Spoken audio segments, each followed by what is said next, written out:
हरे कृष्ण।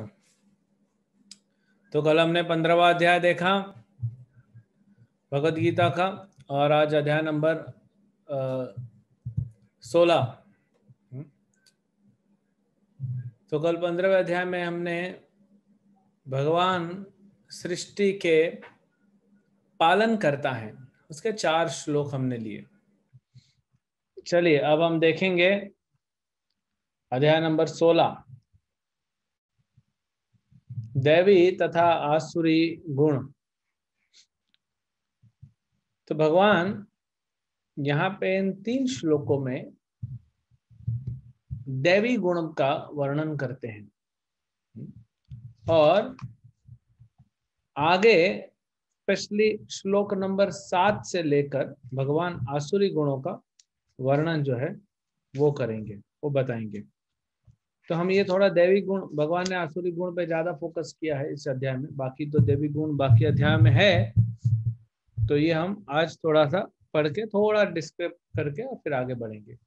श्री भगवान वाच अभयम सत्वम संशुद्धि अभयम सत्व संशुद्धिर ज्ञान योग व्यवस्थिति दानम दमस्य यज्ञस्य स्वाध्यायस्तपार्जवम् अहिंसा सत्यम क्रोधस् अक्रोधस् त्याग शांतिरपैशुनम् दया भूतेष्वलोलुप्त्वं मार्दवम् ह्रीरचापलम् तेज क्षमा धृति शौचमद्रोतो अद्रोहो नातिमानिता भवन्ति संपदम दैवीम अभिजातस्य भारत। तो भगवान क्या बता रहे हैं ये हम आपको यहाँ दिखाते हैं। ये जो यहाँ पे गुणों का वर्णन किया गया, देवी गुण, श्लोक नंबर 1, 2, 3,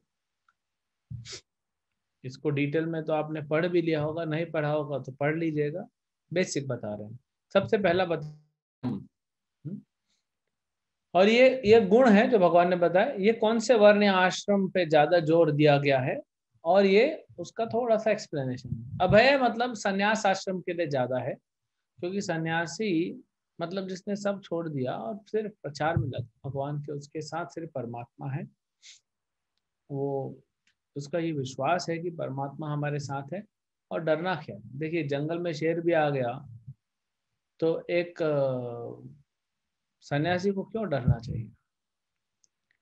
शेर के हृदय में भी तो परमात्मा है। जब तक परमात्मा बोलेंगे नहीं तो शेर आपको कुछ नहीं करेगा, और अगर परमात्मा कुछ कराना चाहते हैं तो करवा देंगे, चाहे शेर से चाहे किसी और से। राखे कृष्ण मारे के, मारे कृष्ण राखे के। तो ये अभयम। फिर सत्व समशुद्धि या आत्मा की शुद्धि, ये सभी के लिए है। सभी चीजें सभी के लिए हैं, लेकिन कहीं पर विशेष जोर दिया गया है। कठोरता पूर्वक विधि विधानों का पालन करना। जो भी हमारे नियम होते हैं भक्ति के, उनको कठोरता पूर्वक हमको पालन करना चाहिए। फिर ज्ञान योग व्यवस्थिति, आत्मज्ञान का अनुशीलन, दिव्य ज्ञान के अनुशीलन का वह वितरण करना, आध्यात्मिक ज्ञान का विशेषकर गृहस्थों। अभी दिव्य ज्ञान का अनुशीलन एवं वितरण करना, तो जो सन्यासी हैं उनका काम है वितरण करना। ऐसे तो सभी कर सकते हैं, लेकिन मेनली सन्यासी ट्रैवल करते हैं, प्रचार करते हैं। स्पेशली गृहस्थों के लिए इसको पालन करना। देखिए गृहस्थ जीवन में थोड़ा आसक्तियां बढ़ जाती हैं, जो कि सन्यास जीवन में नहीं होती। तो उनसे शुद्ध नहीं होंगे तो फिर आगे मोक्ष के लिए कैसे जाएंगे? तो शुद्ध होने के अलग अलग तरीके बताए गए हैं। हम 17वें 18वें अध्याय में और देखेंगे, यज्ञ दान तपस्या। तो यहाँ पे बताया गया कि हमको अपने आध्यात्मिक ज्ञान का अनुशीलन करना है। जो भी हम ज्ञान प्राप्त कर रहे हैं उसका अनुशीलन करना, मतलब उसको अपने जीवन में उतारना है। उससे क्या होगा कि उससे जो होगा हमारा मन, हमारी बुद्धि शुद्ध होगी। बुद्धि शुद्ध होगी, मन स्थिर हो जाएगा। मन स्थिर होगा तो हमारा जो भजन में हम आगे बढ़ेंगे। मन शुद्ध नहीं होगा, मन चंचल होगा, इधर उधर भागता रहेगा, तो फिर हम लोग भजन कैसे करेंगे, है ना। फिर दान, दान स्पेशली गृहस्थों के लिए, है ना, क्योंकि ब्रह्मचारी कमाता नहीं, सन्यासी कमाता नहीं, वानप्रस्थ वाला कमाता नहीं, तो कमाए ना तो फिर दान कहाँ से करेगा। और जो भी कमाता है, जो गृहस्थ है वो कमाता है, अगर वो दान नहीं करता है तो क्या होता है, कहीं ना कहीं हमारी कमाई में पाप होता है, और वो पाप वाला अन्न खाते हैं ना तो हमारी चेतना में भी पाप आ जाता है, क्योंकि हम वो अन्न खा रहे हैं पाप की कमाई का। कोई भी पूरी तरह से तो शुद्ध नहीं है, कहीं ना कहीं हमारा ये इसमें पाप होता ही है। आप कोई भी जॉब लें, कोई भी बिजनेस करें, पाप जो है वो तो होता ही है। तो इसीलिए उसे दान देना चाहिए। हमारे आचार्यों ने 50% बोला है, और ये मत सोचिए सिर्फ हमारे पास है। अब आप अरब देशों में जाएंगे, हमारे एक भक्त है ना रितेश दुबे, और भी कुछ भक्त हैं अरब देशों से जुड़े हुए हैं, तो आप अरब देशों में जाएंगे तो वहां पे भी आपको मस्जिद में 20% देना है। बहुत सारे क्रिश्चियन चर्च हैं, किसी ने 5%, किसी 10%, किसी ने 25%, अलग अलग है, क्योंकि हमारा जो है सनातन धर्म वो वैराग का मूर्ति है, तो इसीलिए हाईएस्ट जो रखा गया, एक्चुअली लोएस्ट है आचार्यों के हिसाब से 50%। तो हम 50% नहीं कर सकते आज की डेट में। 50% करने बोलेंगे तो फिर सब भाग जाएंगे, तो इसीलिए कम से कम हमको करना चाहिए, हमको निर्धारित करना चाहिए। देखिए आपके जीवन में जो सुख है, जो दुख है, वो आपके पूर्व जन्म के कर्मों का है। आप ये मत सोचिए कि आप मेहनत कर रहे हैं, कमा रहे हैं, हमने इस पे चर्चा किया इसीलिए आप अगर दान दे देंगे तो आप क्या खाएंगे, नहीं, आप जो खाएंगे वो तो पूर्व कर्मों का कमाई है। ये तो जो दान दे रहे हैं आपको अगले जन्म में काम आएगा। हाँ? एक बार एक बहुत गरीब स्त्री होती है, बहुत ज्यादा गरीब, कैसे ना कैसे करके तो वो शिव जी का प्रसन्न कर देती है। शिव जी आते हैं और शिव बोलते हैं, अरे तुम इतना गरीब, मैं भी कुछ करता हूँ। लक्ष्मी जी को, लक्ष्मी माता को बोलते हैं, माता इसके ऊपर थोड़ा दृष्टि डालो। लक्ष्मी बोलती है कि पूर्व जन्म में, पिछले जन्म में बहुत कंजूस औरत थी, कुछ भी दान नहीं दिया, इसीलिए इस जन्म में दरिद्र रूप में पैदा हुई है, इसको भुगतना ही पड़ेगा। तो हम देखते हैं कि अगर हम दान नहीं करते हैं तो अगले जन्म में बहुत गरीब होकर पैदा होना पड़ता है। वो बोलते हैं ना, जिसका हाथ खुला हुआ है उसके हाथ में बरकत है। तो आज जो आप दान देंगे, ये मत सोचिए कि नहीं नहीं अब मैं 5,000 रुपये दान दे दूं, उससे अच्छा मैं 10,000 का मोबाइल ले रहा हूँ तो 15 का ना ले लूं। अपने भोग के लिए सोचेगा तो ठीक है, आप कीजिए, लेकिन अगले जन्म में फिर गरीबी मिलेगी। हमने कहा ना, धीरू भाई अंबानी हो, उसका बेटा हो, उसका बेटा हो, उसका बेटा, जो चौथी जनरेशन आएगी, उसने क्या किया है, कुछ भी नहीं किया, बस पैदा हो गया।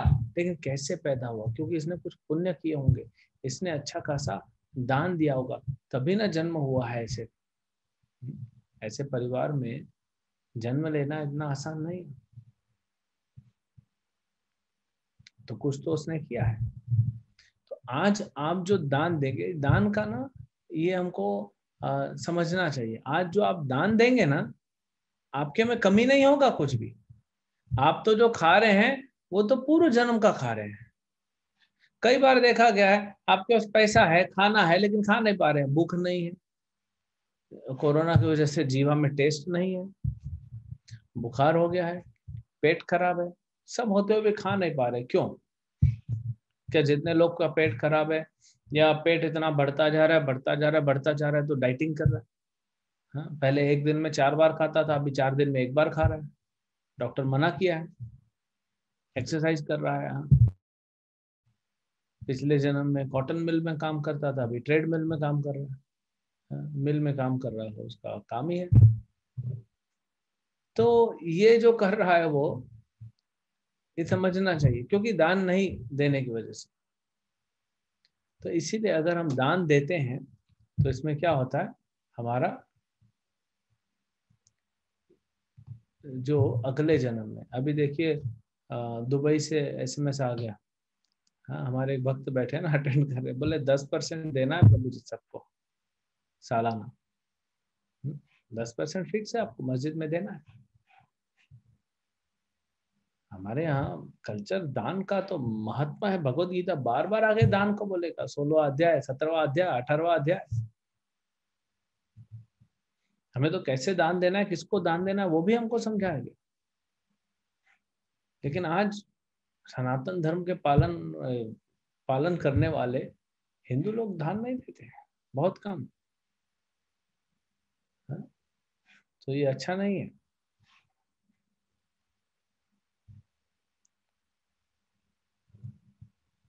तो इसलिए हमको दान देना चाहिए, और स्पेशली दान किसको देना चाहिए, दान उसको देना चाहिए जो कृष्ण भक्ति का प्रचार कर रहा है। नहीं तो आपके दान का कोई वैल्यू नहीं। आप दे देंगे किसी को दान, वो सिगरेट पी लेगा, शराब पी लेगा, और आपका जो है वो कर्मा पूरा आपको दे देगा। वो भी नरक में जाएगा, आपको भी खींचेगा नीचे। तो दान देने किसको देना चाहिए, वो पात्र भी ढूंढना चाहिए। सबको दान देने की आवश्यकता नहीं है।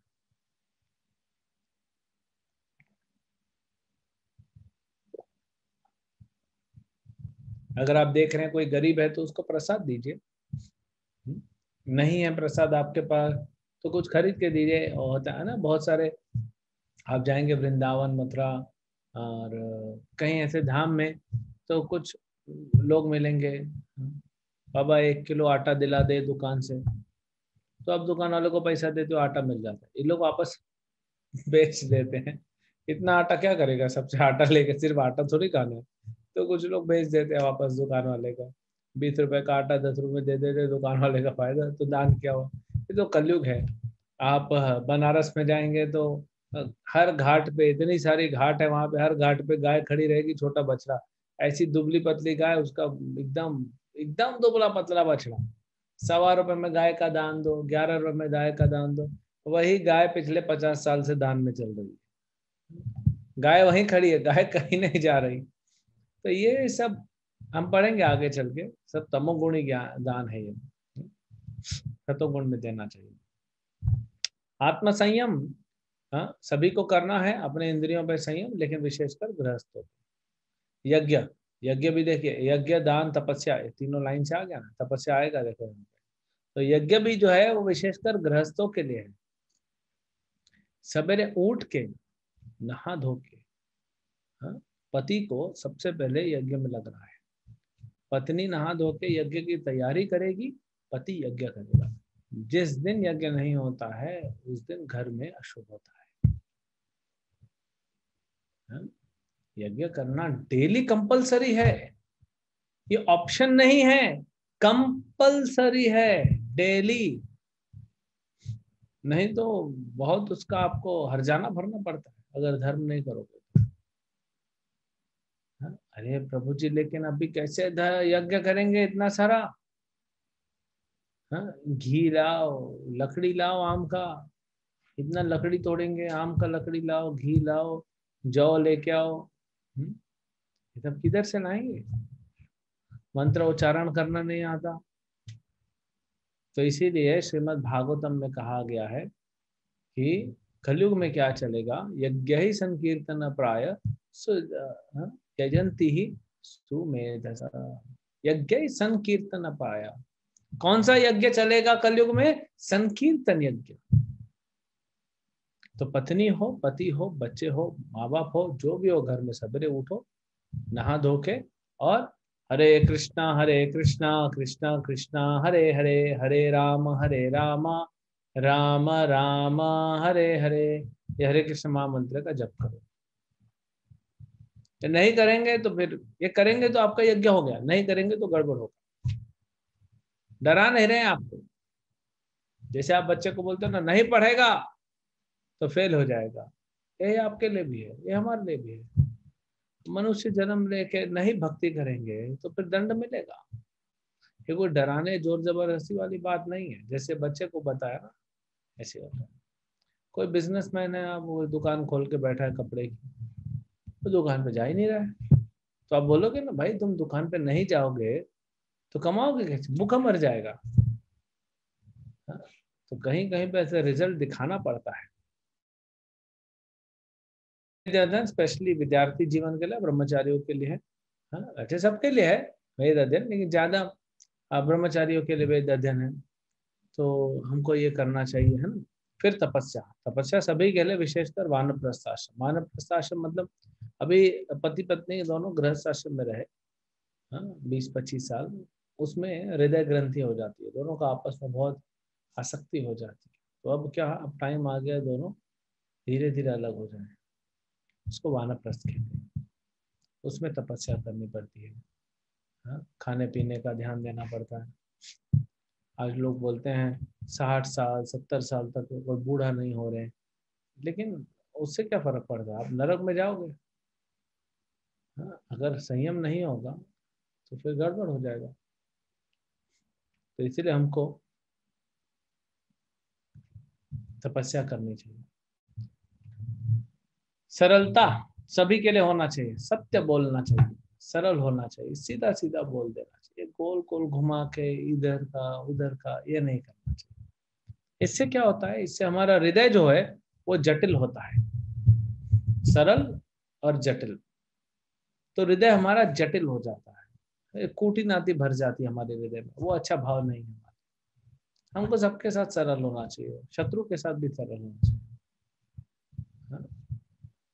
कौन क्या कर लेगा हमारा, अगर ये विश्वास है आपका, अरे भगवान को तो, भगवान तो अलग है, कर्मों पे भी विश्वास है आपका कि मेरे कर्म अनुसार होगा।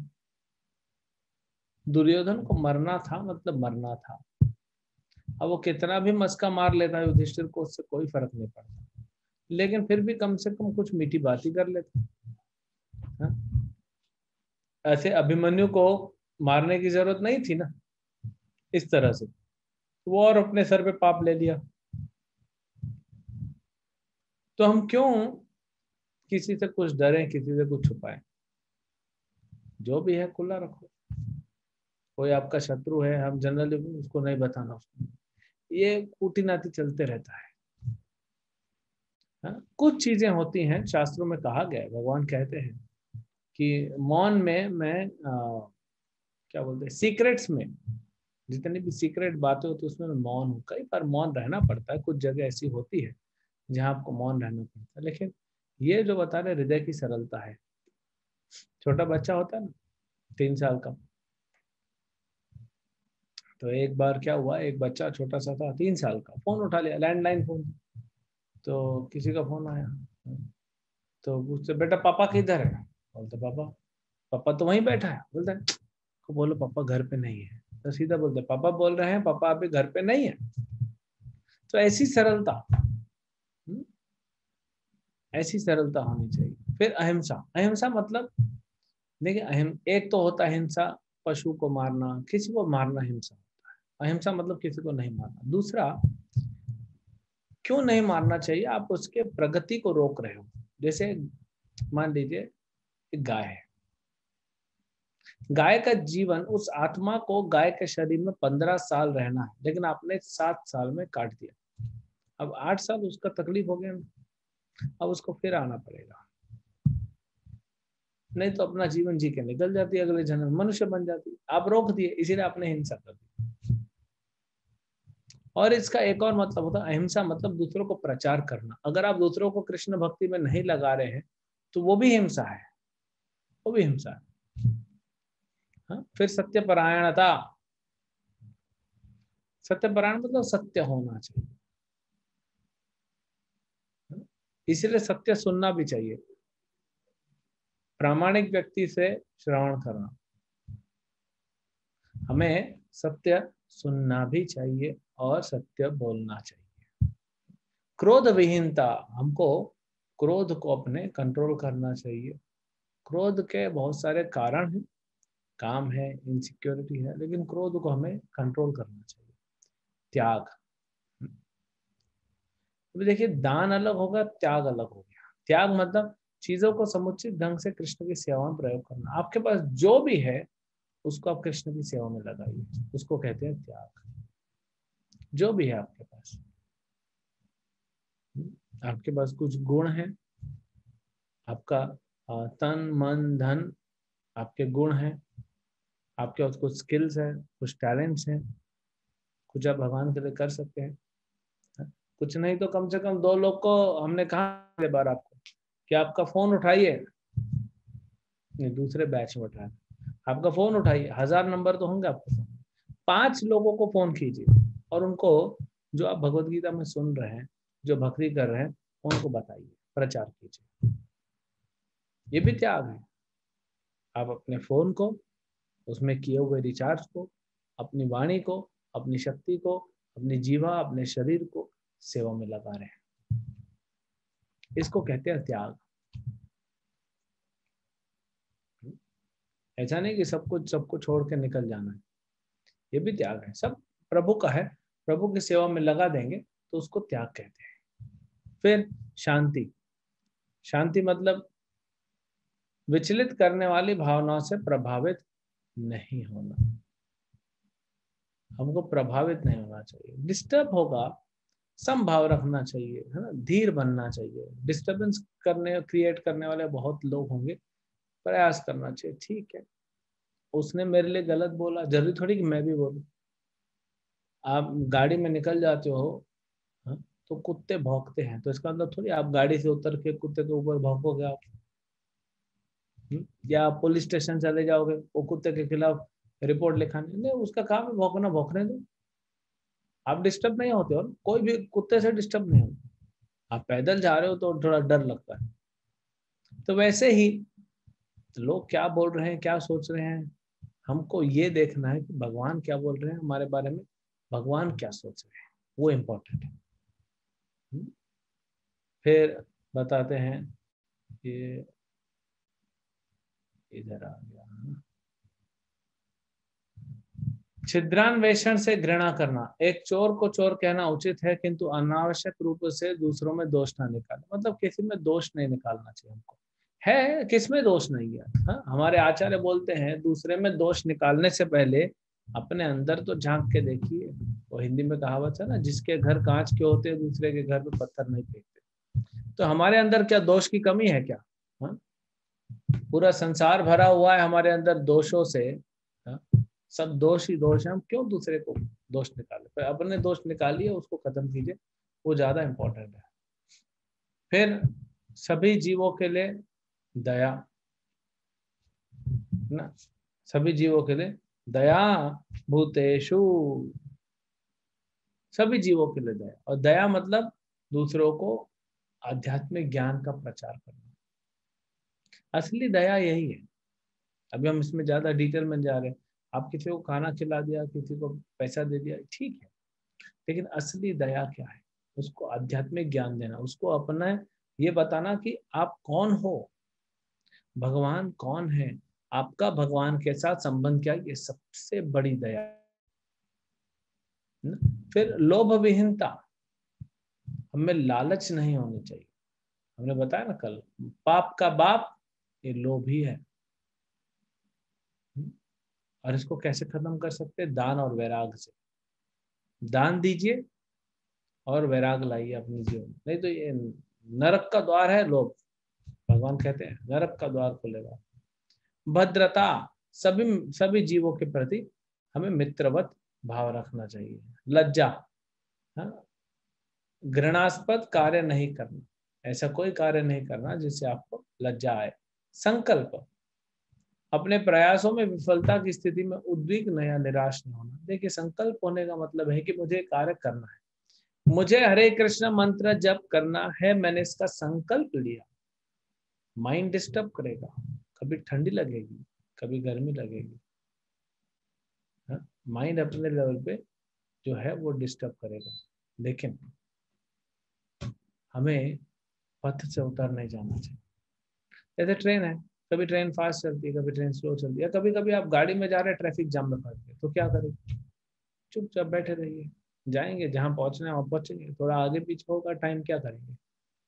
आपके पास है भगवत गीता पढ़िए, नहीं तो हरे कृष्ण जप कीजिए। अब फंस गए ट्रैफिक में तो क्या कर सकते? मतलब पीछे जा सकते ना आगे जा सकते, ठीक है, तो वे धैर्य रखिए, इसको संकल्प बोलते हैं। तेज, तेज मतलब जो है यहाँ पे वो तेज भागने वाला तेज नहीं, तेज मतलब अ, उसका ऑरा वो तेज है। इसको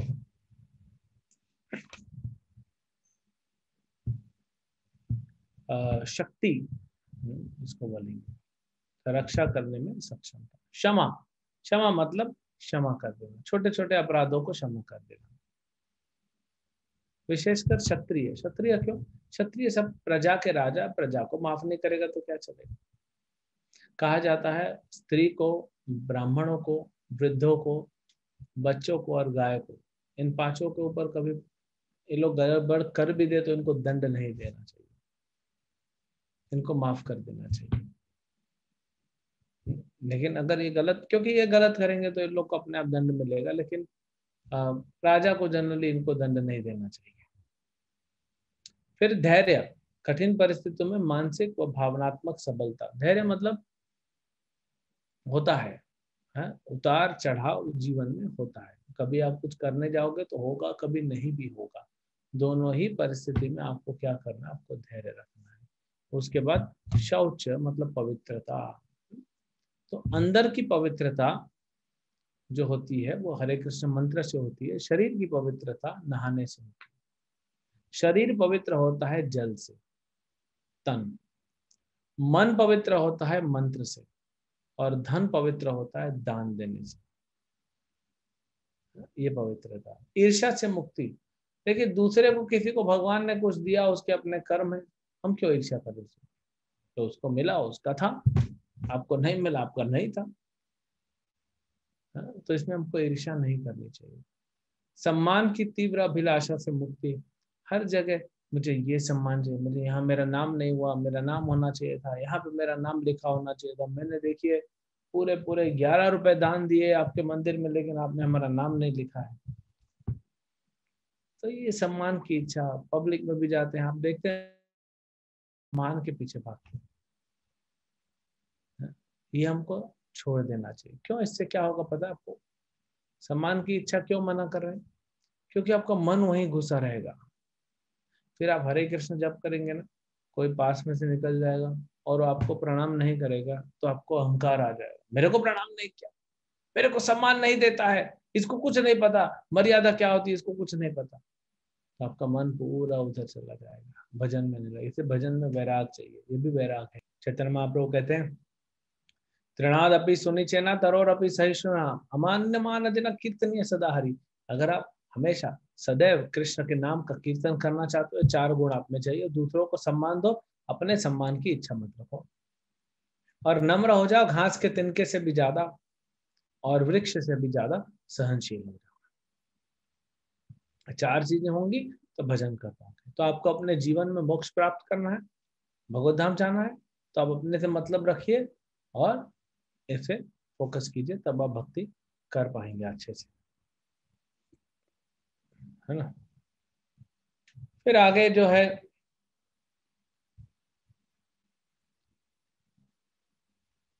ये तो हो गए।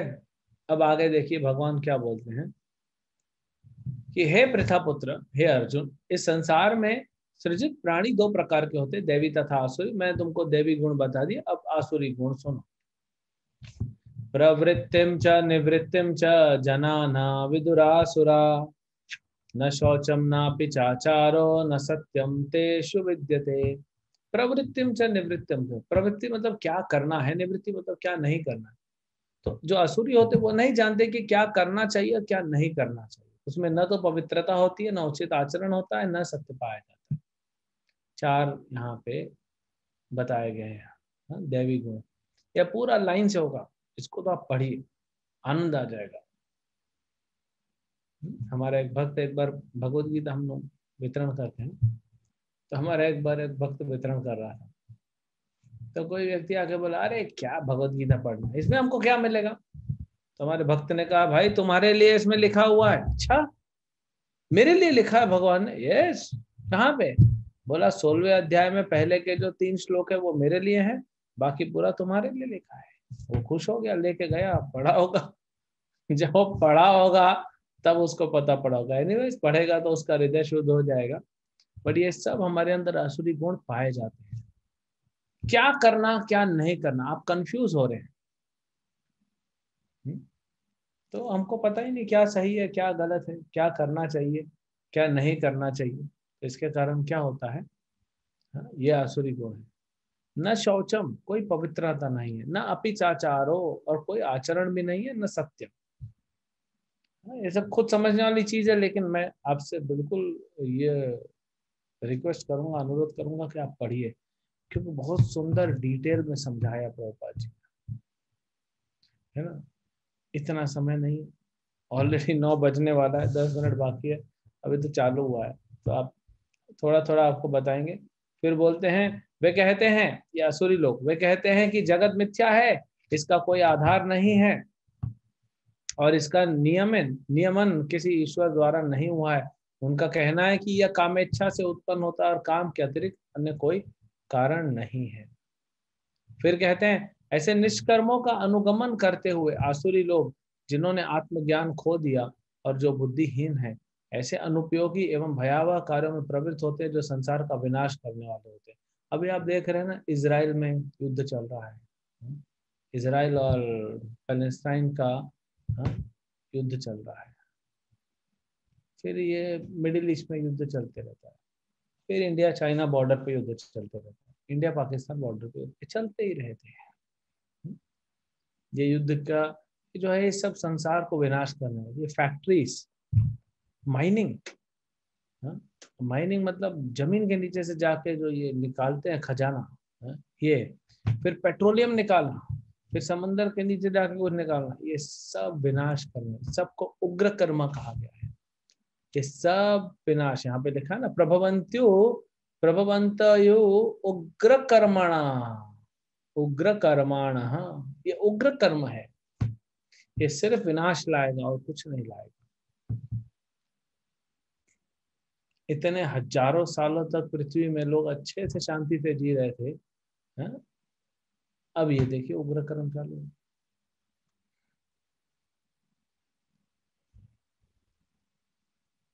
अब बहुत सारे श्लोक है बीच में, लेकिन कितने हम श्लोक कर पर बहुत सुंदर सुंदर श्लोकों के बारे में यहाँ पे बताया गया है। तो इसीलिए हम आपसे जरूर रिक्वेस्ट करेंगे, स्पेशली इन कुछ अध्यायों को तो आपको पढ़ना ही चाहिए। जो लोग ईर्ष्यालु तथा क्रूर हैं और नराधम हैं, उन्हें मैं निरंतर विभिन्न आसुरी योनियों में भव सागर में डाल देता हूँ। जो लोग आसुरी होते हैं, ईर्ष्यालु होते हैं, दूसरों के प्रति क्रूर होते हैं, भगवान बोल रहे हैं मैं उनको आसुरी योनि में डाल देता हूँ। सोचिए, तो ये सब जो है अवगुण हमारे अंदर नहीं होने चाहिए, नहीं तो हमको नारकीय जीवन जीना पड़ेगा। ये सब जो आतंकवादी बनते हैं, सब जो डेमोनियक पीपल, असुरी लोग होते हैं जो विनाश करने में तुले, ये सब तो ईर्ष्यालु हैं, लोग क्रूर हैं, इसलिए इनको ऐसा जन्म मिला है। फिर आगे कहते हैं, देखिए यहाँ पे, इस नरक के 3 द्वार हैं, काम, क्रोध और लोभ। प्रत्येक बुद्धिमान व्यक्ति को चाहिए कि इन्हें त्याग दे, क्योंकि इससे आत्मा का पतन होता है।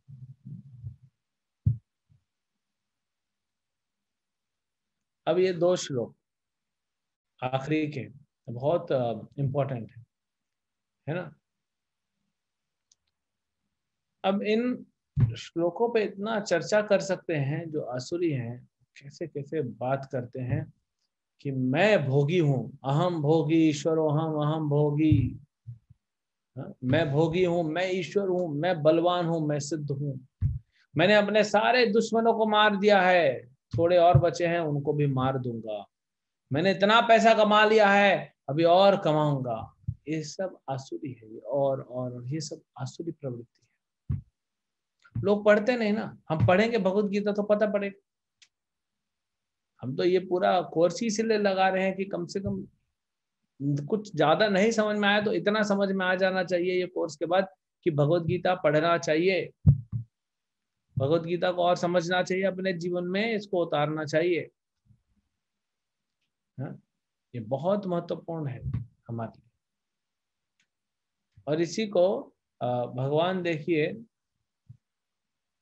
क्या कहते हैं आगे,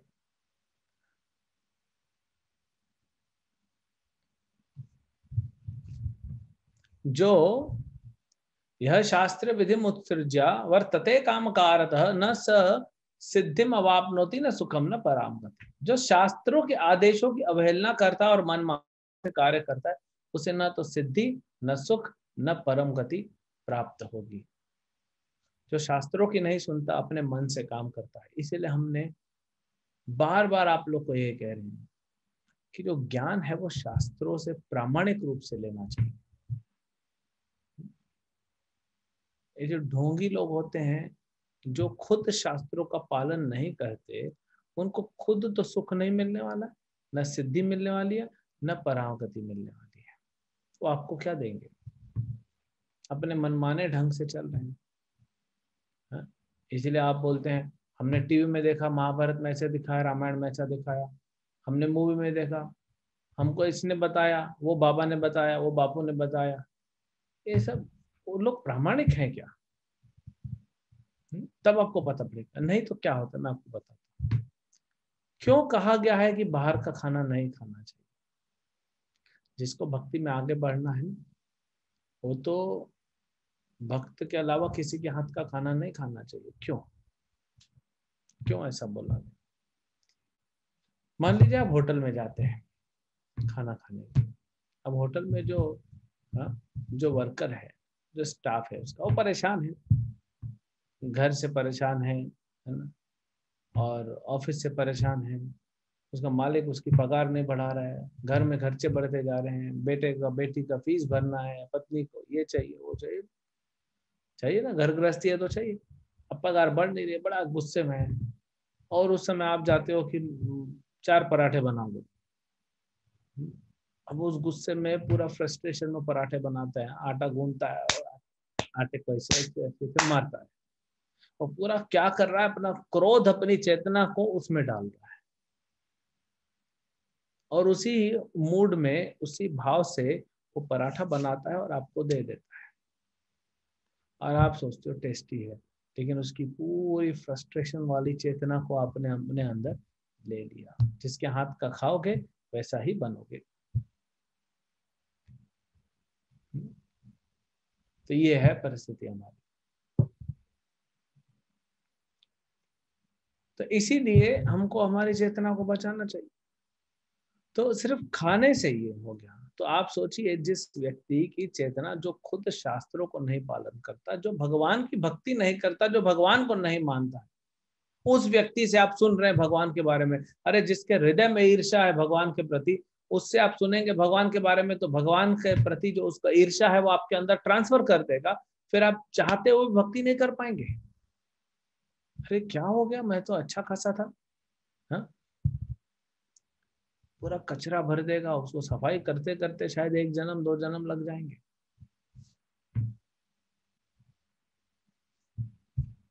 आप समझ रहे हैं? क्योंकि ये इंपॉर्टेंट नहीं है हमारे, इसीलिए तो चैतन्य महाप्रभु कहते हैं मायावाद भाष्य सुने हो ही सर्वनाश। जो मायावादियों का सुनेगा उसका पूरे से पूरा सर्वनाश ही हो जाएगा। उसका मतलब क्या है? जो भगवान से ईर्ष्या करता है, जो भगवान का भक्त नहीं है, वो आपको जब जब आप उसके मुख से सुनोगे तो वो आपके अंदर भी वही चेतना डाल देगा। आपकी आत्मा भी जो होगी वो भगवान से ईर्ष्या करने लगेगी। जैसा संग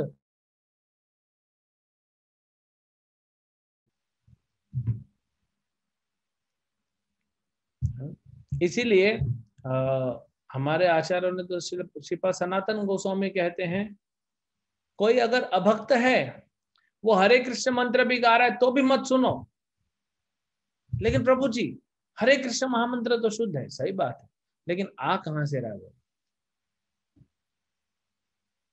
जैसे दूध है, दूध तो पोषण करता है, लेकिन उस दूध में अगर सांप ने एक बार डंस मार दिया है, एक बार डंस दिया है, तो वही दूध आपका शोषण कर देगा, आपके शरीर को पोषण की जगह खत्म कर देगा।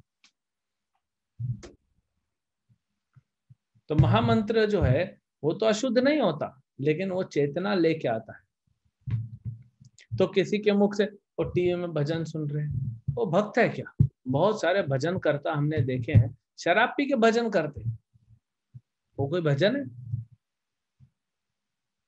हा? सिर्फ आप अब म्यूजिक के पीछे, गाने बजाने के पीछे मत जा रही, आप देखिए कि वो भक्त है कि नहीं। इससे अच्छा चुपचाप घर में सो जाइए, या तो अपना जप कीजिए, लेकिन अपना जीवन खराब मत कीजिए। क्योंकि ये जब चेतना नेगेटिव आ जाएगी, भगवान के प्रति ईर्ष्या अगर ये डाल देंगे, तो एक जन्म नहीं, पता नहीं कितने जन्मों तक आपको भुगतना पड़ेगा तो ईर्ष्या निकालने के लिए। तो इसीलिए हमको अभक्तों से बिल्कुल नहीं सुनना चाहिए, ना उनके वचन सुनना चाहिए, न उनके मुख से हमको भजन कीर्तन सुनने चाहिए, न टीवी, न ये। अगर आपको अपना, बोलते हैं हिंदी में, सत्यानाश कराना है तो ही सुनिए। इसीलिए महाप्रभु भगवान चैतन्य महाप्रभु ने कहा मायावाद भाष्य सुने होए सर्वनाश, सर्वनाश हो जाएगा हमारा। अगर कोई व्यक्ति कहता है कि वो अभक्त है, अप्रामाणिक है, वो उसके मुंह से कथा सुनना आपके लिए कंपलसरी है, और दूसरी तरफ ऑप्शन है अगर नहीं सुनेगा कथा तो आग में कूद जाओ, तो आग में कूद जाना चाहिए। क्यों? क्योंकि शरीर खत्म हो जाएगा, आत्मा नया शरीर लेके भक्ति करेगा। लेकिन अभक्तों के मुख से सुनेगा तो आत्मा ही पूरा खराब कर देगा, फिर कितने शरीर बदल जाओगे, आत्मा का धुलाई करने में बहुत टाइम लग जाएगा। ये कहने का मतलब है, ये नहीं बोल रहे हम आपको आग में कूद जाइए, मतलब ये शास्त्र में बताया गया। तो इसीलिए किसके मुख से सुन रहे हैं? उस व्यक्ति को शास्त्रों की अंडरस्टैंडिंग है क्या, उसको शास्त्रों में श्रद्धा है? बहुत सारे लोग हैं, अरे हमको तो 700 श्लोक गीता के याद है। बहुत अच्छी बात है, 700 श्लोक याद है, फिर भी गीता पढ़ते हो, अपने जीवन में अप्लाई करते हो, गीता में श्रद्धा है, कृष्ण को भगवान मानते हो, नहीं मानते हो? भगाओ ऐसे लोगों को। ऐसे लोगों से कभी नहीं सुनना चाहिए। ये खुद बर्बादी के रास्ते पे जा रहे हैं, हमको बर्बादी के रास्ते पे ले जाएंगे। तो चाहे ये गा रहे हो, चाहे ये बोल रहे हो, ऐसे लोगों से नहीं सुनना चाहिए। जो भी व्यक्ति अप्रामाणिक है उसके मुख से मत सुनिए। आप देख रहे हैं ना, शुरू शुरू में, अभी तो आप सुनते सुनते सुनते सुनते थोड़ा क्लैरिटी आता है। ऐसे तो हमारे 450 लोग जुड़े थे, अभी 260 हो गया। हाँ? तो कई लोग ऐसा ऐसा प्रश्न पूछ के आते हैं, क्योंकि वो ईर्ष्या ले क्या है ना अपने हृदय में भी। क्यों अपना जीवन खराब करना किसी के कारण? पहले तो हर किसी को प्रचार करने का अधिकार नहीं होता था, अभी तो क्या है, कलयुग है, इंटरनेट है, हर कोई अपनी किताब छाप रहा है। हा? वो एक महाराष्ट्र में एक व्यक्ति, उसने मृत्युंजय करके बुक लिखी थी, उसने कर्ण को हीरो बना दिया। अरे वेद व्यास जी बोलते हैं कर्ण एक विलेन है, अभिमन्यु को 7 लोग मिलके मारेंगे, ये आइडिया कर्ण का। द्रौपदी का कपड़ा निकालना है, आइडिया कर्ण का। ये सब आइडिया कर्ण के थे। तो ऐसे कैसे इस कर्ण को, जब अर्जुन का रथ टूट गया था तो कर्ण ने बाण मारना नहीं छोड़ा। अर्जुन ने बोला भाई मेरा रथ टूट गया, रुक जा, बोले नहीं। इसीलिए जब कर्ण का रथ का चक्का फंस गया तो कृष्ण ने अर्जुन को बोला मारो इसको।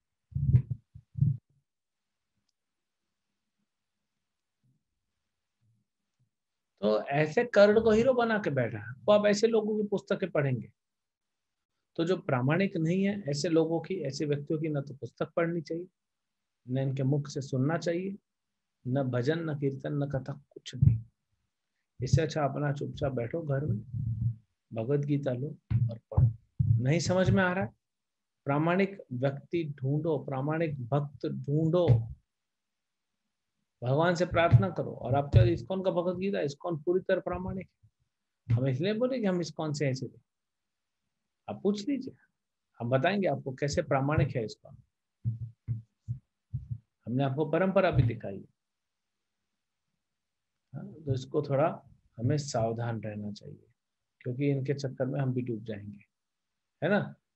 जो शास्त्रों के आदेशों की अवहेलना करता है और मनमाने ढंग से कार्य करता है, न तो सिद्धि न सुख न ही परम गति प्राप्त होती है। तो हमको भी सिद्धि नहीं मिलेगी, सुख नहीं मिलेगा, परम गति नहीं मिलेगी अगर ऐसे लोगों को हम पीछे जाएंगे तो। ठीक है, फिर नेक्स्ट, इसीलिए क्या बोलते हैं यहाँ पे, अतः मनुष्य को यह जानना चाहिए कि शास्त्रों के विधान के अनुसार क्या कर्तव्य है क्या अकर्तव्य है। उसे विधि विधानों को जानकर कर्म करना चाहिए, जिससे वह क्रमशः ऊपर उठ सके। तस्मात् शास्त्र प्रमाणन्ते कार्य अकार्य व्यवस्थितौ ज्ञात्वा शास्त्र विधानोक्तम कर्म कर्तुम यह हर्षि।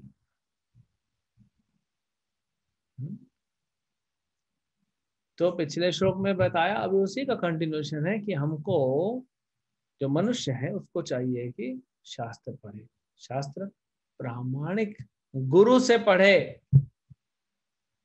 हम जब लेवल 2 में जाएंगे तो उसमें बताते हैं प्रामाणिक गुरु कौन होते हैं, आगे थोड़ा बताएंगे। अभी अभी बताएंगे तो थोड़ा अभी बेसिक फाउंडेशन सीख लो, बाद में बताएंगे प्रामाणिक गुरु कौन है और अप्रामाणिक गुरु कौन है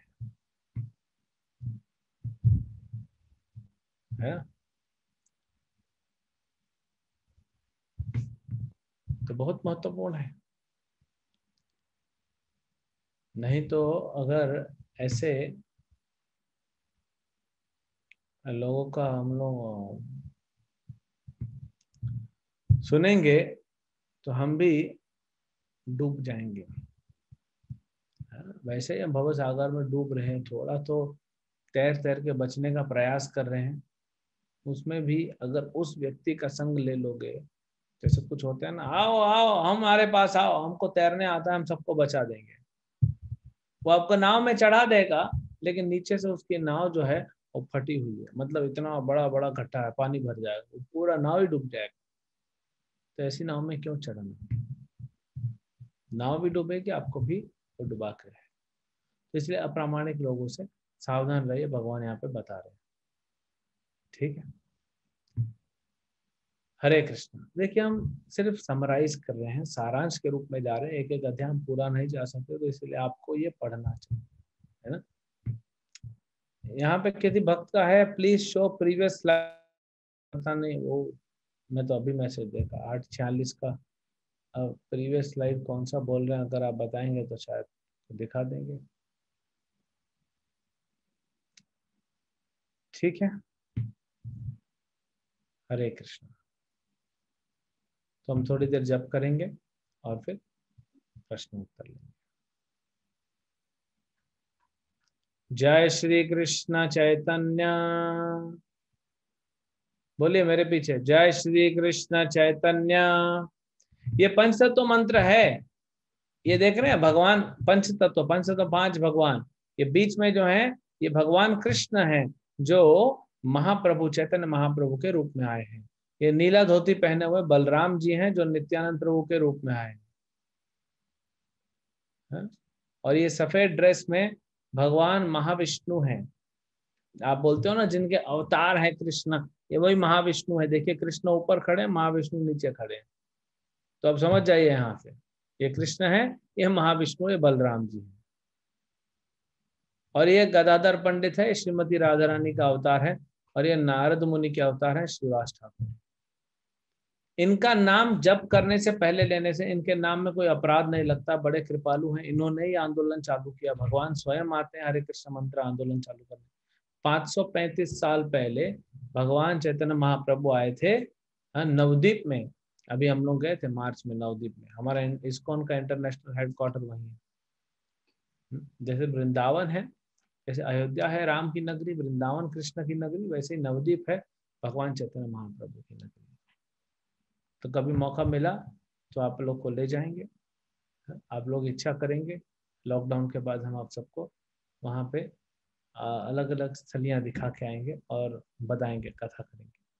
तो इनका नाम हम पहले लेते हैं, इनसे अपराध भी नहीं लगता और हमें नाम लेने में शक्ति मिलती है। जय श्री कृष्ण चैतन्य, प्रभु नित्यानंद श्री अद्वैत गदाधार श्रीवासादि गौर भक्त वृंद। महामंत्र दिखाओ।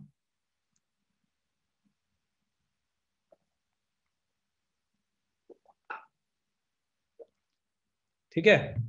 हरे कृष्ण कृष्ण कृष्ण हरे हरे, हरे राम राम राम हरे हरे, हरे कृष्ण कृष्ण कृष्ण हरे हरे, हरे राम राम राम हरे हरे, हरे कृष्ण कृष्ण कृष्ण हरे हरे, हरे राम राम राम हरे हरे, हरे कृष्ण कृष्ण कृष्ण हरे हरे, हरे राम राम राम हरे हरे, हरे कृष्ण कृष्ण कृष्ण हरे हरे, हरे राम राम राम हरे हरे, हरे कृष्ण कृष्ण कृष्ण हरे हरे, हरे राम राम राम हरे हरे, हरे कृष्ण कृष्ण कृष्ण हरे हरे, हरे राम राम राम हरे हरे, हरे कृष्ण कृष्ण कृष्ण हरे हरे, हरे राम राम राम हरे हरे, हरे कृष्ण कृष्ण कृष्ण हरे हरे, हरे राम राम राम हरे हरे, हरे कृष्ण कृष्ण कृष्ण हरे हरे, हरे राम राम राम हरे हरे, हरे कृष्ण कृष्ण कृष्ण हरे हरे, हरे राम राम राम हरे हरे, हरे कृष्ण कृष्ण कृष्ण हरे हरे, हरे राम राम राम हरे हरे, हरे कृष्ण कृष्ण कृष्ण हरे हरे, हरे राम राम राम हरे हरे, हरे कृष्ण कृष्ण कृष्ण हरे हरे,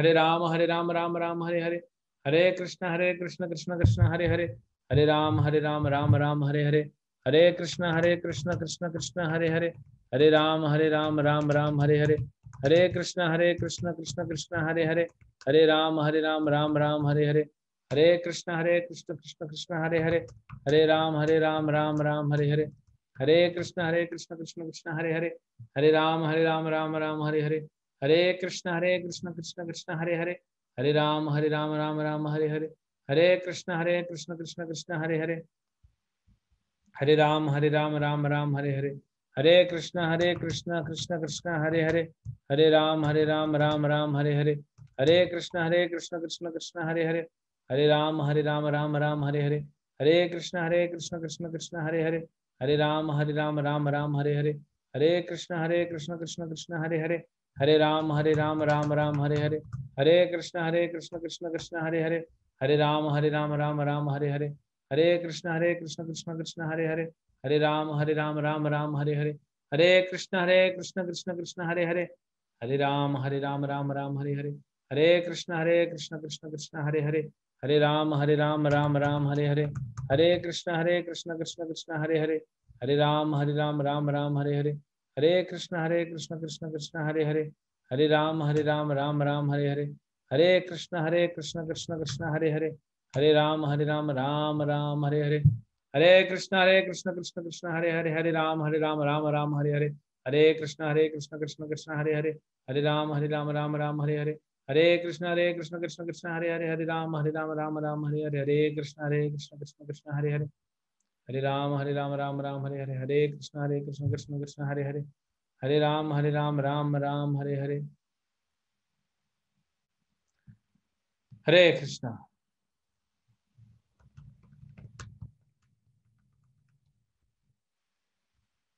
तो हम प्रश्न उत्तर लेंगे। एक प्रश्न आया है, बड़ा इंटरेस्टिंग क्वेश्चन है, तो दान से रिलेटेड बहुत सारे प्रश्न आएंगे, तो उनको हम थोड़ा लेके क्लियर कर देते हैं। एक प्रश्न मैसेज में आया है, मैं उसको पढ़ लेता हूँ।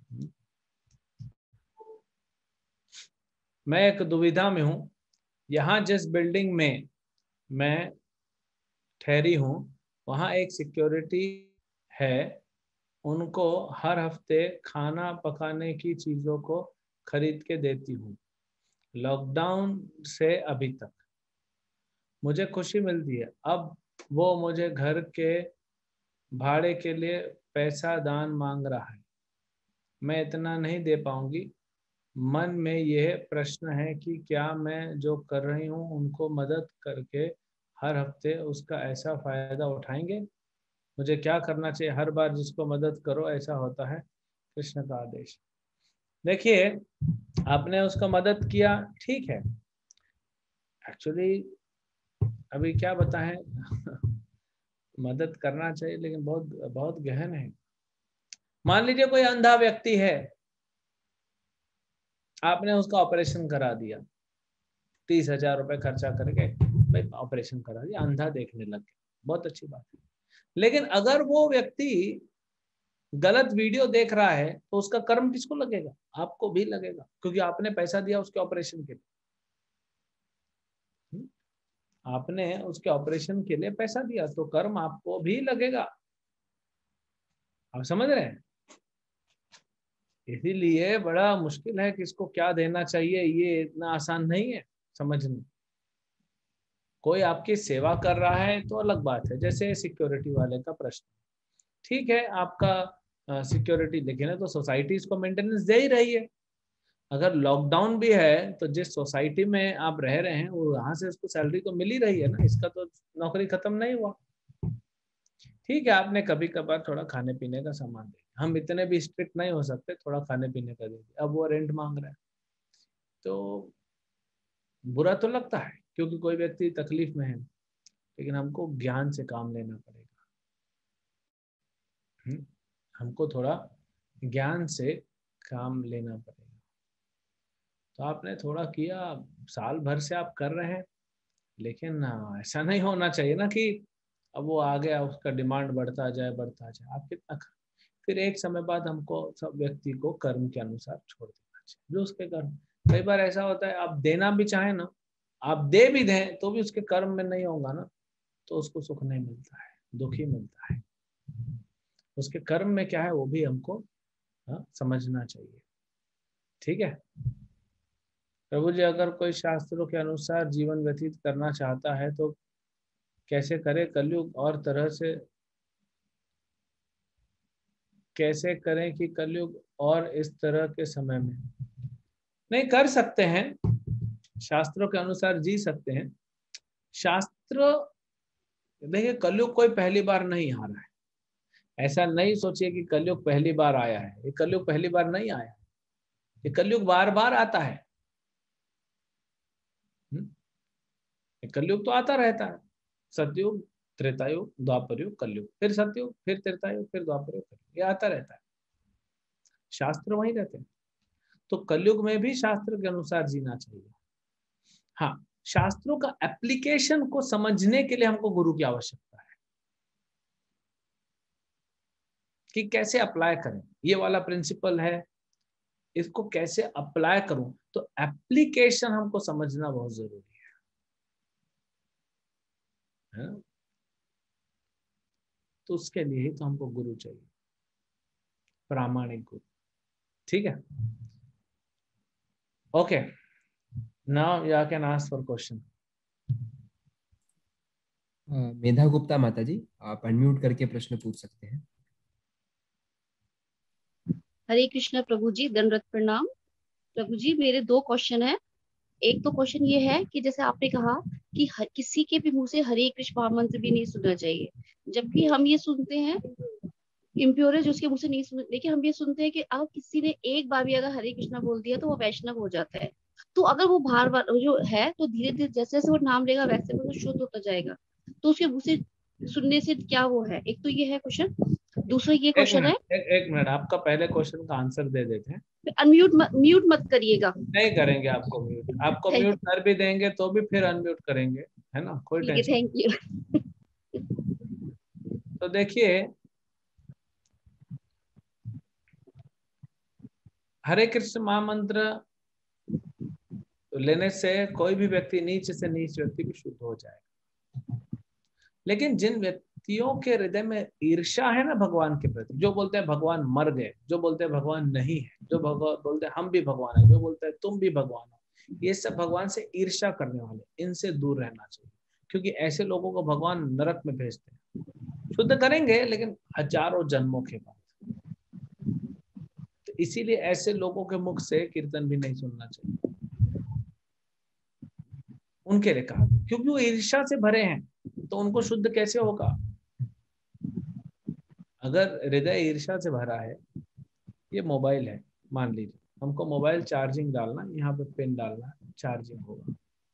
अब ये मोबाइल का पिन रख दिया, लेकिन बीच में क्या कर दिया मैंने वहां पे, ये मोबाइल के पिन का जो सॉकेट है इसको पूरा पैक कर दिया, अब पिन जा ही नहीं रहा है तो चार्ज हो ही नहीं सकता। तो ईर्ष्या क्या करती है, हमारे हृदय को पूरा, चेतना को इतना मोटा कवरिंग से ढक देती है कि महामंत्र जो है भगवान महामंत्र वो ईर्ष्या को खत्म नहीं कर सकता, भगवान चाहते ही नहीं, क्योंकि महामंत्र भगवान है, भगवान कृष्ण और महामंत्र में कोई भेद नहीं है। लेकिन अगर वो अपराध करता है, ईर्ष्या करता है भगवान से, तो भगवान उसको धकेल देते हैं थोड़ा, है ना। इसीलिए हमको नहीं सुनना चाहिए। आपको कितने कीर्तन, कितने भजन सुनने हम देंगे आपको, हमारे प्रामाणिक भक्तों को कितनी कथाएं सुननी है, एक्चुअली कुछ भी चीज की आवश्यकता नहीं। ये तो सब क्या हो गया ना, टेक्नोलॉजी आ गई। क्या टेक्नोलॉजी नहीं थी तो लोग भक्ति नहीं कर रहे थे? क्या 50 साल पहले लोग क्लास नहीं सुनते थे?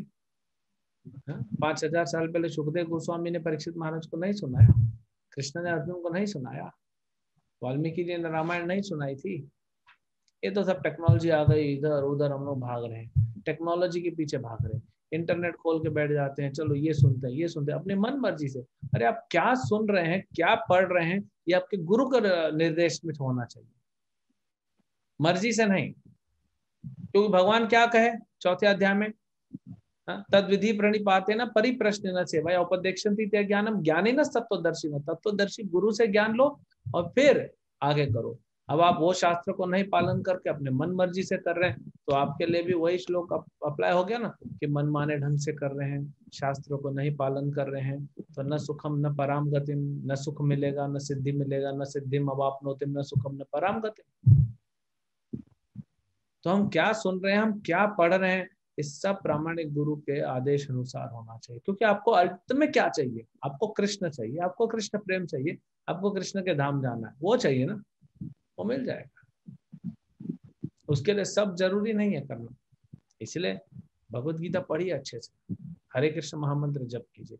2 चीज चीज हमने आपको बताया, कृष्ण को भोग लगा के प्रसाद करिए, ये 3 चीज करिए तो सही, देखिए आपका जीवन का परिवर्तन। भगवान की कृपा होगी बहुत जल्दी, और आपको जो है और शरण मिलते जाएगा गुरु। कोई और चीज की आवश्यकता नहीं है। गीता को अच्छे से समझ ले, पढ़ ले, फिर आप श्रीमद् भागवतम पढ़िए। 18,000 श्लोक है, जीवन निकल जाएगा हम लोग का, पढ़ नहीं पाएंगे। पढ़ लेंगे लेकिन उसको समझना, पूरा जीवन निकल जाएगा, है ना।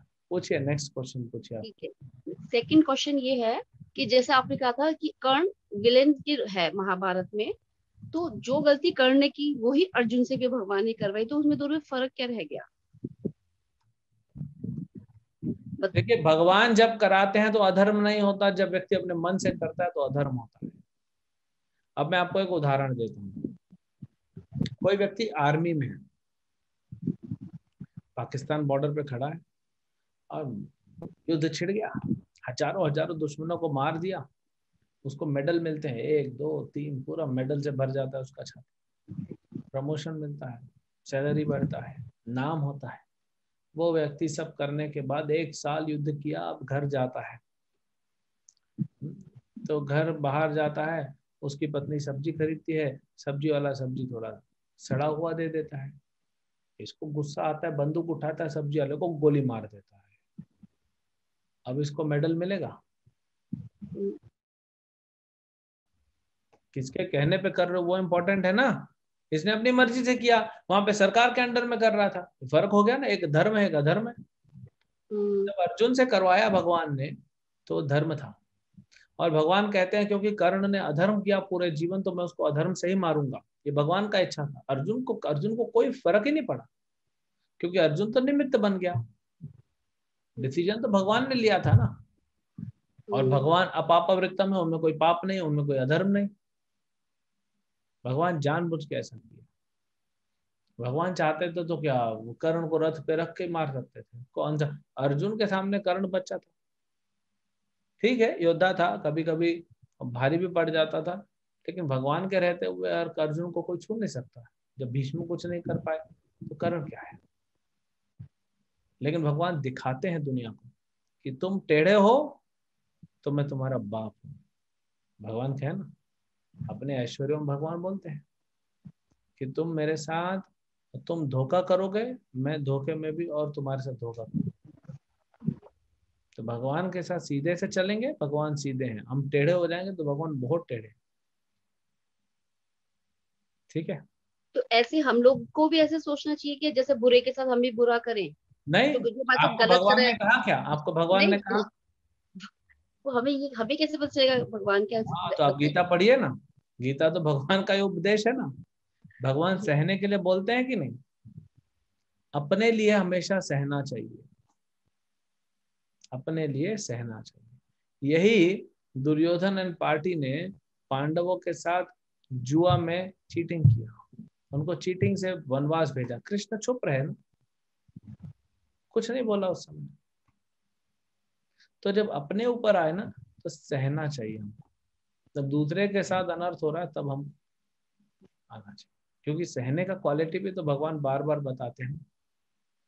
ऐसा थोड़ी कोई गलत करे तो हम भी गलत, सहना भी चाहिए। तो आप गीता पढ़ते रहेंगे तो आपको पता पड़ेगा कृष्ण आपसे क्या कहना चाहते हैं और क्या करवाना चाहते हैं। इसीलिए गुरु, साधु, शास्त्र, ये तीनों के माध्यम से हम आगे बढ़ना चाहिए। ठीक है, next question. Okay, thank you प्रभु जी। अरे प्राची शर्मा माता जी, आप अनम्यूट करके प्रश्न पूछ सकते हैं।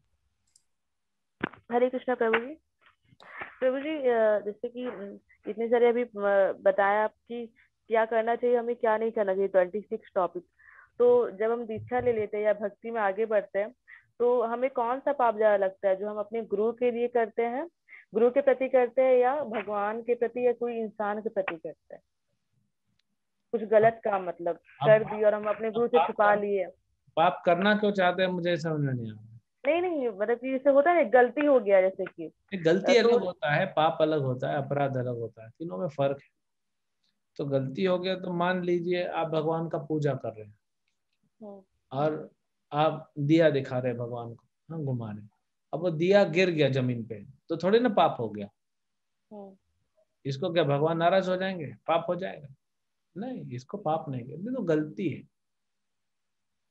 है ना, गलती हो गई। नियमों को तोड़ना विधि विधानों के अनुसार एक गलती होता है, एक पाप होता है, और जानबूझ के करते तो अपराध होता है।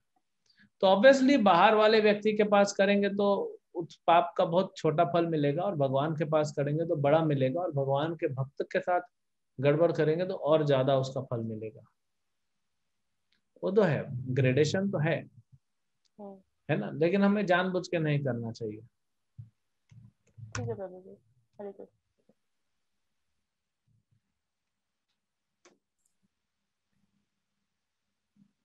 शुभ प्रो पूछ रहे हैं चैट बॉक्स में, हरे कृष्णा प्रभु जी, दंडवत प्रणाम। जैसे भोजन बनाते समय बनाने वाले की कॉन्शियसनेस उसमें आ जाती है, क्या वैसे ही जो किसान अन्न को ग्रो करता है उसकी चेतना भी उस अन्न में आ जाती है क्या?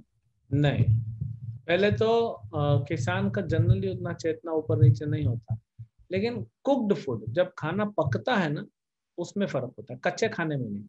आप अनाज बाहर से खरीदिए, दूध खरीदिए, फल खरीदिए, सब्जियां खरीदिए, कोई प्रॉब्लम नहीं, उसमें कोई प्रॉब्लम नहीं। प्रॉब्लम है जब पका हुआ खाना खाते हैं दूसरे के हाथ का, तो पकाने में चेतना लगती है। क्योंकि अनाज देखिए तो कौन पका रहा है? सूर्य, अग्नि, सूर्य, वायु, चंद्र, इन लोग का काम है ज्यादातर, तो है ना। हरे कृष्णा प्रभु जी। मेरे दो दो क्वेश्चन है। पहला क्वेश्चन ये कि आपने 4 चीजें बताई थी जो हमें अकेले में करनी चाहिए, बिना किसी को बताए। दो थी, एक और भक्ति करना, दो और ये याद नहीं पैसे है मुझे। कमाना तो हमने नहीं बोला था अकेले में करना चाहिए, अच्छा, आई एम सॉरी, मिस्टेक हो पैसे गई को होगी। ढक के रखना चाहिए। अच्छा अच्छा। भक्ति ये सब ढक के रखना चाहिए, अकेले में नहीं। कभी भक्ति अकेले में नहीं कर सकते, उड़ जाएंगे हम लोग। हाँ जी, ये 4 चीजें क्या थी वो चीज। और सेकंड क्वेश्चन मेरा ये है कि वो आपने ये बताया था कि। चार चीजें तो आपने सुनी नहीं, आप सेकंड क्वेश्चन मत जाइए, पहले चार चीजें सुन लीजिए ना। ऑलराइट। हाँ, भक्ति ढक के रखनी चाहिए, घर की स्त्री, पैसा और खाना। ओके अब प्रभु पूछिए जी। Next question. सेकंड क्वेश्चन ये है कि आपने बताया था कि चैतन्य महाप्रभु प्रभु जी ने 10,000 साल की वो करी है प्रेडिक्शन की, धर्म हट जाएगा तो मतलब सारे मंदिर सब तबाह हो जाएंगे, क्या मतलब है इसका? वो छोड़िए ना, वो भगवान को देखने दीजिए। जो चीज भगवान देखने, भगवान के लिए कुछ आपको छोड़ते ही नहीं आप लोग, सब हम करेंगे। कैसे जाएगा, कैसे यहाँ पे धर्म खत्म होगा, लुप्त हो जाएगा, वो कैसे टूटेगा, बम फूटेगा कि टूटेगा कि नहीं टूटेगा, या फिर मंदिर खाली हो जाएंगे, कोई आएगा नहीं। आई थिंक वो भगवान को छोड़ देना चाहिए, भगवान को करने देना चाहिए। है ना। नेक्स्ट। एस गोपिका माता जी, आप अनम्यूट करके प्रश्न पूछ सकते हैं। हरे कृष्ण प्रभु जी, दंड प्रणाम। हरे कृष्ण हरे प्रभु जी, मेरे 4 क्वेश्चन है प्रभु जी। पहला क्वेश्चन तो ये है, जैसे कि अगर हम किसी को कुछ कच्चा सामान देते हैं, जैसे खाने का सामान है, चावल चीनी वगैरह देते हैं, और कई बार गृहस्थ में रहते हुए हमें देना भी पड़ता है कई बार, तो क्या उसे हम भोग लगा के दे सकते हैं भगवान को? कच्चा सामान कैसे भोग लगाएंगे? हाँ जी प्रभु, ये पूछना चाह रहे थे। नहीं देंगे तो कच्चा फिर सामान भोग नहीं लगा सकते ना आप। अगर कच्चा सामान आप किसी को दे रहे हैं तो फिर आप उनको थोड़ा शिक्षा देखिए। अगर आप कुछ दान दे रहे हैं ना, आप बच्चे के हाथ में चाकू दे देंगे, उसको सिखाएंगे नहीं चाकू कैसे करना है, हाथ काट देगा, अपना ही नुकसान कर बैठेगा। लेकिन उसको समझाएंगे, बेटा ये लो आलू, ये लो चाकू, इसको ऐसे ऐसे काटना है, हाथ पे नहीं लगना चाहिए। हो जाएगा? बोल दे यस हो जाएगा, ठीक है करो, फिर आप देखते हैं। तो किसी को कुछ दे रहे हैं तो उसको ज्ञान भी दीजिए, है ना। आप किसी को कच्चा दे रहे हैं तो उसको बोलो कि भाई भगवान को भोग लगा के थोड़ा समझा के दो, जी प्रभु। है ना। दूसरा प्रश्न ये है प्रभु जी, जैसे हम किसी को कंबल वस्त्र वगैरह देते हैं, और जैसे आपने बताया कि हम कर्म बंधन में फंस जाते हैं, तो जैसे सर्दी में ठुठुरते लोग होते हैं कि, तो क्या हमें उनको नहीं देना चाहिए? ये दे तो कैसे दे? नहीं देखिए, मैं आपको वही बोल रहा हूँ, आप दीजिए, है ना, लेकिन उसको थोड़ा भक्ति भी सिखाइए। थोड़ा तो कम से कम, कुछ नहीं तो कम से कम उसको कंबल देते वक्त एक बार बोलो हरे कृष्णा, वो बोलेगा हरे कृष्णा, कम से कम हरे कृष्णा तो बोला एक बार। आप समझ रहे हैं, उसका भक्ति तो प्रारंभ हो गया एक बार हरे कृष्णा बोलने। तो उसको ज्ञान देना, उसको हरे कृष्ण मान दे, थोड़ा भक्ति भी साथ में दे दो, कंबल दो ना, आप कोई दिक्कत नहीं। जी प्रभु जी। थर्ड क्वेश्चन प्रभु जी ये है, आइडियली हमको दान देना चाहिए। मैंने आपको कहा ना, ये कल हम देखेंगे 17वें अध्याय में 18वें अध्याय में, दोनों में आएगा। दान देना चाहिए उन लोगों को जो कृष्ण के लिए आपके पैसे का उपयोग करें, जो कृष्ण की भक्ति को बढ़ाए, तो कृष्ण के प्रचार को बढ़ाए, दान उनको देना चाहिए। नेक्स्ट पूछिए आपका तीसरा क्वेश्चन। थर्ड क्वेश्चन प्रभु जी, जैसे कि पशु हत्या के बारे में, जैसे अभी आपने बताया था कि गाय को अगर 15 साल की उम्र है, उसमें 7 साल में काट दिया गया तो उसे नया शरीर मिलता है। और कई बार हम देख रहे हैं पशु हत्या हो रही है तो लोग इसलिए मार रहे हैं कि उनको हमने पशु की योनि से मुक्त कर दिया, नहीं तो हमने इनको खाया तो, नहीं तो सारे संसार में पशु पशु मुर्गों की संख्या ज्यादा हो जाएगी, गायों की संख्या ज्यादा हो जाएगी, इसलिए हम काट देते थे। इसे कैसे समझे? उनको बोलिए तुम्हारे पिताजी का थोड़ी खा रही है गाय। हाँ, तुम्हारा पिताजी पाल रहे हैं क्या गाय को? अगर पूरे सृष्टि में पशु पशु हो जाएंगे तो तुम्हारे पिताजी तो नहीं पाल रहे हैं ना। उसको बोलिए, जो भी आपको ऐसा बोलता है। पालने वाले सबके बाप भगवान है, वो पाल रहे हैं। अरे वो गोपाल है, गायों को इतनी गायों को पाल रहे हैं, इतनी सी गायों को नहीं पाल सकते। ऐसा कभी होगा नहीं। भगवान के पास अपना सिस्टम है। भगवान देखेंगे कि पशु बहुत बढ़ रहे हैं तो भगवान खुद अरेंजमेंट करेंगे। जब आपको जन्म नहीं दिया है किसी को, तो आपको क्या अधिकार है मृत्यु देने का? आप तो नहीं शरीर दिया गाय को या बकरे को या किसी को भी, तो आपको अधिकार है लेने का। तो हम ऐसा बोलेंगे, आज के 100 साल पहले तो इस पूरे दुनिया की पॉपुलेशन बहुत कम थी। आपको पता है आजादी के वक्त कहा जाता है भारत की जनसंख्या 30 करोड़ थी, अभी 135 करोड़ 138 करोड़ हो गई। तो 108 करोड़ लोगों को मार दें? चलिए वो करते हैं, पहले वो करते हैं, फिर हम बाद में बात करेंगे पशुओं की। पहले 100 करोड़ 108 करोड़ कम कीजिए जनसंख्या भारत की। वो अपना काम कर रहे हैं ना भगवान। वायरस आया, रोज 4000 लोग की मृत्यु हो रही है, भगवान जनसंख्या कम कर रहे हैं। आपको क्या करना? अभी तूफान आ रहा है, वो केरल में घुसा, फिर अभी गोवा में घुसा, अभी कर्नाटक में घुसा, अभी वो रात को आज बॉम्बे आ रहा है। तो अपना जनसंख्या कम करने का भगवान के पास तरीका है, चाहे वो पशु हो चाहे मनुष्य हो। अगर बहुत पशु हो जाएंगे, बाढ़ आ जाएगी, कुछ पशु मर जाएंगे, तो भगवान को करने दीजिए, वो आपका जिम्मेदारी नहीं है। आप ठेकेदारी मत लीजिए। आपको दिया नहीं कॉन्ट्रैक्ट भगवान ने, तो आप ले क्यों रहे हैं? जी प्रभु जी। प्रभु जी लास्ट प्रश्न ये है कि जैसे अभी आपने बताया कि स्त्री को माफ कर देना चाहिए, लेकिन अगर कोई गृहस्थ में रहती हुई स्त्री व्यभिचारी है और वो घर को और बच्चों को बिल्कुल दूषित कर रही है, तो क्या ऐसी स्त्री को माफ किया जा सकता है? देखिए या घर में रख सकते हैं? माफ करना किस तरह वो भी समझिए, हर चीज में हर किसी को माफ नहीं किया जाता, कहीं कहीं तो ब्राह्मणों को भी माफ नहीं किया जाता है ना। किस परिस्थिति में, जनरली मान लो कोई स्त्री ने कुछ ऐसा छोटा मोटा पाप कर दिया, ठीक है, लेकिन व्यभिचारिणी है तो फिर तो उसका त्याग है। ये अपने आप में बड़ा सब्जेक्ट मैटर है, इसको हम खोलेंगे तो फिर नया बहस छिड़ जाएगा, है ना। हर चीज को थोड़ा डिटेल समझना चाहिए और हर चीज पे हर चीज नहीं लगाना चाहिए, है ना। हर प्रिंसिपल को हर जगह पे नहीं फिट करना चाहिए। जैसे आपने मान लो कुछ सब्जी बनाई, तो कुछ सब्जी मिक्स करते हैं ना, मिक्स वेज। अभी आपने कभी लौकी का सब्जी बनाया होगा, है ना, बैंगन का सब्जी बनाया होगा, आपने कभी देखा कोई लौकी और बैंगन का सब्जी साथ में बनाते? कुछ कुछ कॉम्बिनेशन नहीं जाते ना, तो हर चीज के साथ हर चीज नहीं चलाई जाती है।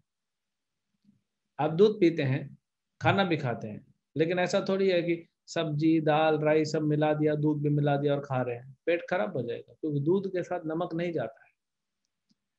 तो कौन सा सिद्धांत कहाँ पे लग रहा है, ये टाइम लगेगा हमको सीखने में, उनको ट्रेन होना चाहिए।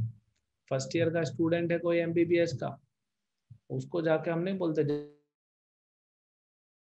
डॉक्टर का, गवर्नमेंट कभी नहीं बोलेगी। फर्स्ट ईयर का, उसको अभी इंजेक्शन लगाना नहीं सीख रहा है, और उसको आप कोरोना से हम भेज रहे हो। तो हम लोग अभी फर्स्ट ईयर के स्टूडेंट है, छोटे से बच्चे हैं, हम लोग को बेसिक पहले क्लियर करना चाहिए। लेकिन प्रभु जी इतना अपराध हो रहा है, इतना गलत हो रहा है, होने दीजिए।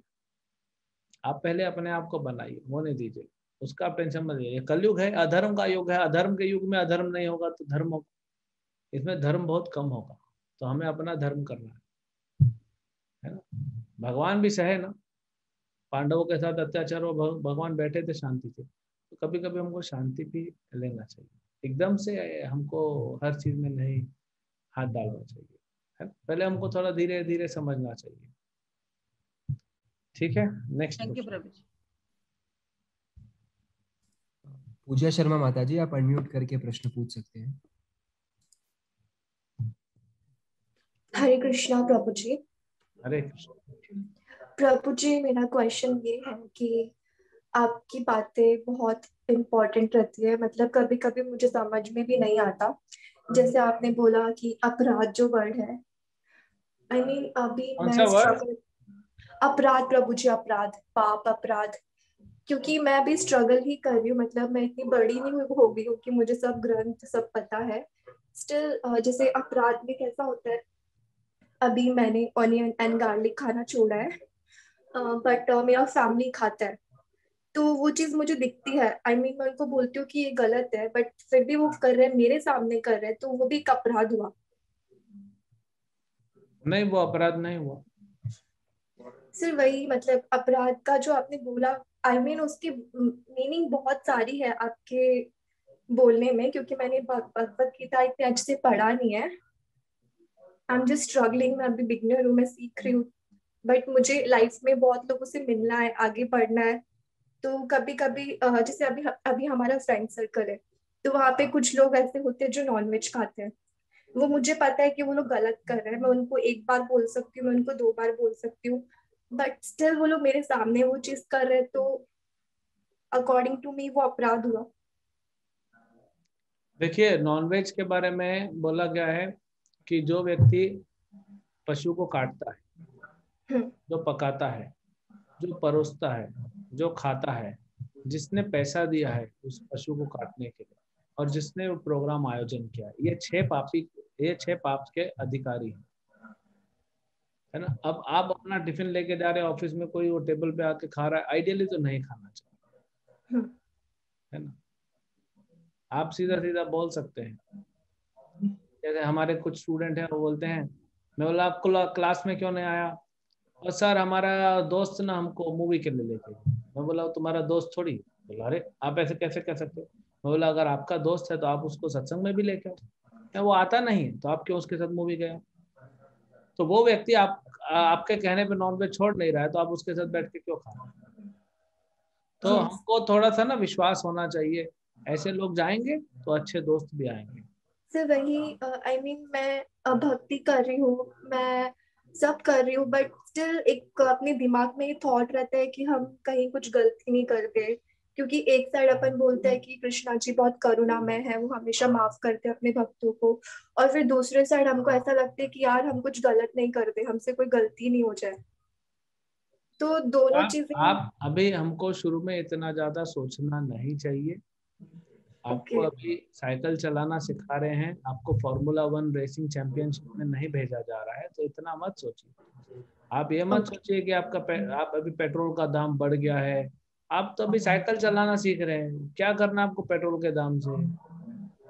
तो गाड़ी चला रहा है उसका झंझट है ना। तो अभी हम लोग बेसिक सीख रहे हैं, तो बेसिक पे ही रहना चाहिए। चैंटिंग कीजिए, यस, भगवत गीता पढ़िए, लेक्चर सुनिए, भगवान को भोग तो लगाइए। वही चीज हो रही है मेरे साथ में, मैं चैंटिंग कर रही हूँ, उसके साथ साथ मैं सेशंस ले रही हूँ ना, तो बस वही आपकी जो करना बातें है, रहती है वही वो करना है, बहुत, कुछ करना ही उसके नहीं। बहुत सारे मीनिंग रहती है सर। आई मीन आपकी जो बातें रहती है, पाप धर्म भक्ति, बहुत सारी चीजें, बट उसके मीनिंग बहुत सारी निकलती है, एंड एज अ डिवोटी मैं कुछ अलग अलग चीजें उसको ले लेती हूँ।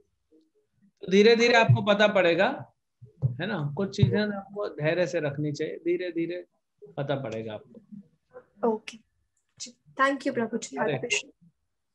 Next question. नितेश शुक्ला प्रभु जी पूछ रहे हैं, ब्राह्मण के साथ गौ माता के लिए भी दान कर सकते हैं क्या? यस, लेकिन गौ माता के लिए दान दे रहे हैं तो वो देखिए कि जो व्यक्ति को आप दान दे रहे हो वो गाय को ठीक से पाल रहा है, वो भी सोचिए आप। आपका दान लेके वो पैसा पूरा अपने ऊपर खर्चा कर दिया और गाय को कुछ नहीं दे रहा है, तो फिर क्या फायदा? डेफिनेटली गाय के लिए देना चाहिए, गाय भगवान को बहुत प्रिय है।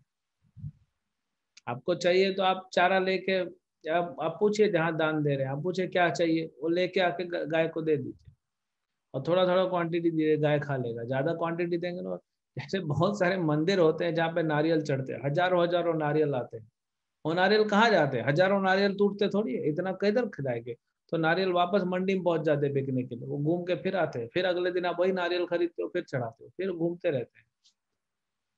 तो ऐसा ना हो कि आपने एक ट्रक भर के पूरा भूसा दे दिया 2 गाय के लिए, तो थोड़ा सा रख देगा, बाकी भेज देगा। फिर दुनिया में बहुत लोग दिमाग लगाते हैं, तो आप जाइए, थोड़ा सा लेके घास खिला के चले जाइए, फिर घास खिलाई चले जाइए।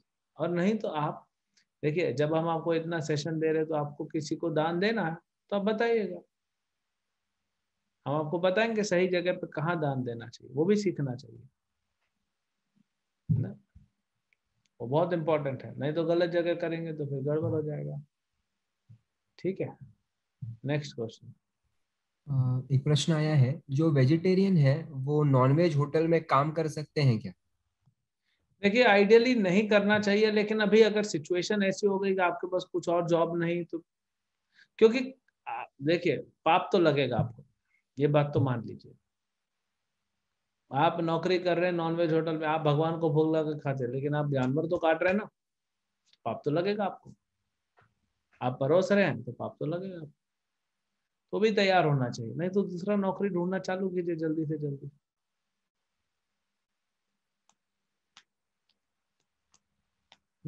नेक्स्ट।